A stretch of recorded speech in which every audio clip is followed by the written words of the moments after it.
Hapit nang nabugto ang panaghigala nilang Talisay City Mayor Johnny V. De Los Reyes ug siyang Vice Mayor nga si Romeo Villarante human gisaway sa nauwahi ang pamunuan sa Talisay City Hall. Wala makaagwanta kagahapon ang mayor ug nipabuwagay sa iyang gibati tungod sa nahitabo. Leslie Caminada Vestil, Sugin Limi. Pag-asa, naku kayo pag-asa. Pero ay na kong palabing pasakit. Si John Ayer akong anak. Ug nahibalo kong kinaya sa akong anak. Nadiri na siya, yun ako sa kadawat. Tungod lang sa kasina, mahimo dautan, ang maayo nga sa dautan.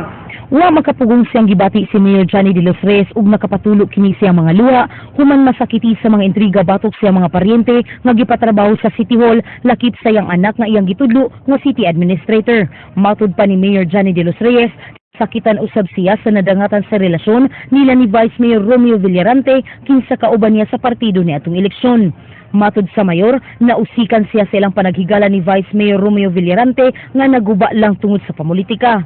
Akong gikasikatan, wako sakitin na masulti niya nga against nako. Akong gisakitan, gianugnan ko sa among pag-amigo.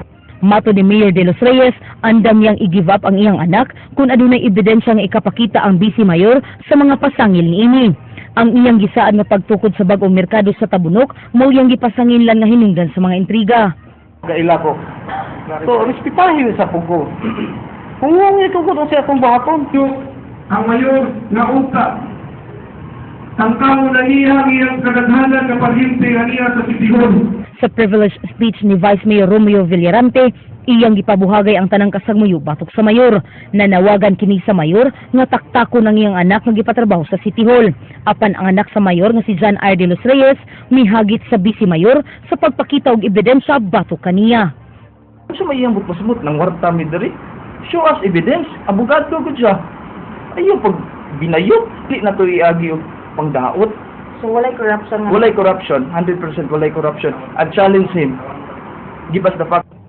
Leslie Caminado Vestil, News 5. Gibasura sa korte ang gipangayo nga pagbabag sa mando sa korte nga pagdemolish sa mga balay sa sitio San Miguel, Barangay Apas. King Perez, Sugin Limi. Wa kapugni ang pagbuhagay sa emosyon sa mga residente dihang ilang nasayra ng desisyon sa huwes.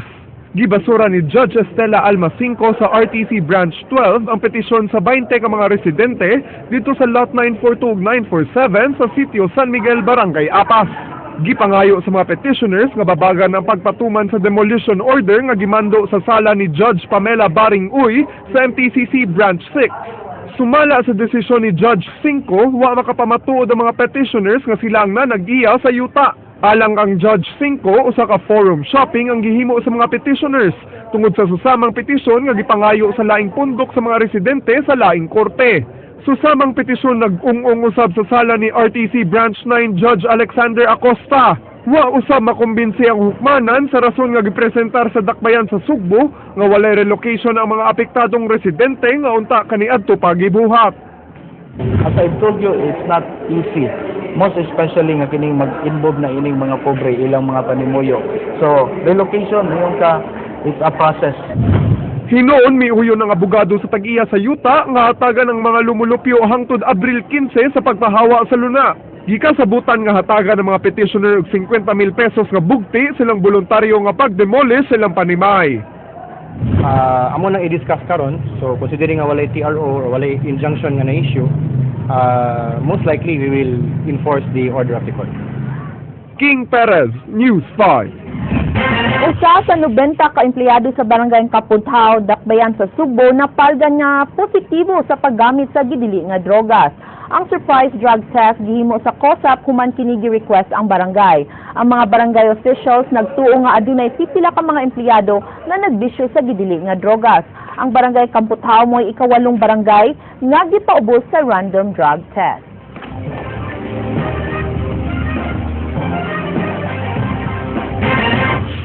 Namalhin na nga to sa temporary relocation site ang mga biktima sa sunog sa Warwick. Ang relocation site ay mutang sa Block 27 sa North Reclamation Area. Dahil sa bilang ilang ginagmay nga negosyo sa reclamation site, apan mireklamo nga layo ang ilang kumprahanan kaysa temporary nila nga relocation sa may causeway sa SRP. Mas nindot dito kang kumbrahanan dool ra nya diri layo kayo. Ato yung sa carbon. Ya dito sa bayada kinigaw sa mo carbon na dayon. Kuan diri na lang subot ra sa diri ra ni. Ay apektado yung negosyo. Sigurado kay kaon niya mong negosyo sa Kitos Barat. Ado way na hipos na mo. Gipresentar ni Architect Sean Espina ang mga plano sa pagtukod sa bag-ong Cebu City Medical Center. Si Espina mahong usa sa midesign sa tukuro ng ospital nga ipulis ang guba sa linog ni adtong miaging tuig. Mato di Konsyal Mary Ann de los Santos, aprobado na sa konseho ang 300 milyones ka pesos nga pasiunang budget sa pagtukod sa ospital. Sugdan dayon nila ang construction, sa gayon nga mapatag na ang lugar din na imutang ang karaang ospital. Well, the soonest possible time, no? We want the building to rise, but practically we have hurdles that challenges. The demolition, the road realignment will soon follow, and next is the building itself. No, I am very positive. I am very confident that facilities will come. Hangtod karon wa pa mahibaw ang Korte Suprema kung unsay ilang himuon sa naguba nga Palace of Justice.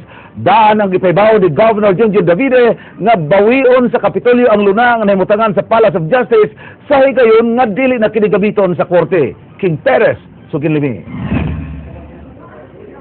Miduaw ang Court Administrator Maidas Marquez sa gibalhinan sa mga korte sa Sugbo. Misusi kini sa mga courtroom sa mga huwes nga nahimutang sa una o ikaduhang andana sa Kimonda Building. I think this is much better than holding hearings under the tents. They're safer here. The records are safer. Mato di Marquez, kinahanglan pa nga atimano ng mga problema sa gibalhinan sa mga korte sama sa kainit sa maong lugar. Hangtod karon wa pa siya nasayod kung unsa ang himuon sa naguba nga Palace of Justice. Matud niya, dunay meeting karong adlaw si Cebu Governor Junjun Davide ug si Chief Justice Maria Lourdes Sereno didto sa kauluhan. Sugyot ni Davide nga bawion sa Kapitolyo ang luna nga nahimutangan sa Palace of Justice kundi na kini ipaayo sa Korte Suprema.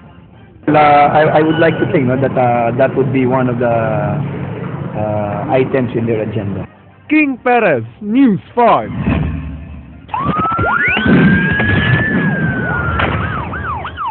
Samaran ang duha ka magsuon diyang misukol sa kapulisan nga nagpahigayon og bypass operation sa Barangay Hugan, lungsod sa Konsolasyon. Samdan sa dang usa ka pulis humantig basa sa babaeng igsoon sa target sa maong operasyon. Chiki Baguio, Suginlimi. Mga kabhang sa armas, mga lama sa dugo ug kining face towel nga gipanag-iya sa pulis mao'y nahabilin sa crime scene dinhi sa City Ulawis, Barangay Hugan, sa lungsod sa Konsolasyon dinhi tabo ang shootout kagabi, tali sa kapulisan ug sa magsuong Kapisnon. Giingong may pahigayon og bypass operation ang kapulisan, batok ni Liover Kapisnon, apan dihang dakpon na unta kalit kining namusil. Nakabantay ni si Liover Kapisnon na panpulis ang iyang mga transaksyon. Niya sa kalit lang sa walang nila damhan ibunot ni og armas ni si atong suspect si Liover Kapisnon. Ibunot ni siya og 45 caliber pistol niya iposil si P1. Yon patak og atong mga operatiba. Ang igsoon sa suspect nga si Jinky mitigbas kang PO1 Julius Patak sa makadaghang higayon gamit ang 23 pulgadas nga pinuti. Ang laing igsoon nga nailhang si Bilmar namusilsab sa laing pulis apan naunhan kini. Kini pong pagbuto na kining babae ni kuha na sa dog. Kinani ang hinagiban dayon tigpas ako kiniligiray namin kinilihugay namin mi anak. Pag nilihugay na pagtigpas na wala ko maigo. So dito gito sa dito Diyos lunangan dito kay lunangan ng pag mo murag intindihan na kung kinabuhi pusil na lang ako itong babae may ko babae dito. Matud sa kapulisan, dugay ng dunay record sa pagpangawat ang magsuon, butang nga gihimakak sa suspect ug midepensa pa nga planted ang tanang ebidensya batok niya. Gitanong na nila daso na. Mo sila dagay gikan ebidensya sa mga arko. Dagama mismo mga silingan na mga kakita gabi indako. Silang Bilmar ug Jinky Capisnon anaa karon sa Tambalanan, giawhag sa kapulisan ang mga nabiktima sa magsuon sa pagpatimaw sa ilang buhatan. Among gihangyo po itong kung sa ito'y mga biktima na makailan ni atong suspect, among gihangyo na pag-ari sa atong istasyon, araw na mapasaka na itong tokbang kaso. Jinky Bargil, News 5. Gikumpirmar ni Police Chief Inspector Romeo Santander ang hepe sa Cebu City Intelligence Branch nga nakadawat silang taho nga dunay mga criminal group sa dakbayan nga mogamit karon og hidden cameras aron bantayan ang publiko ug ang otoridad.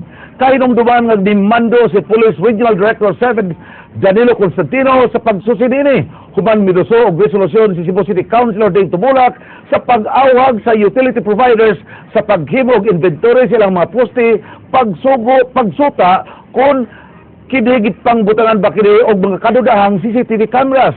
Apan matod ni Santander, dili CCTV cameras ang ipanggamit sa grupo sa mga kriminal base silang monitoring kung dili mga web camera sa computer.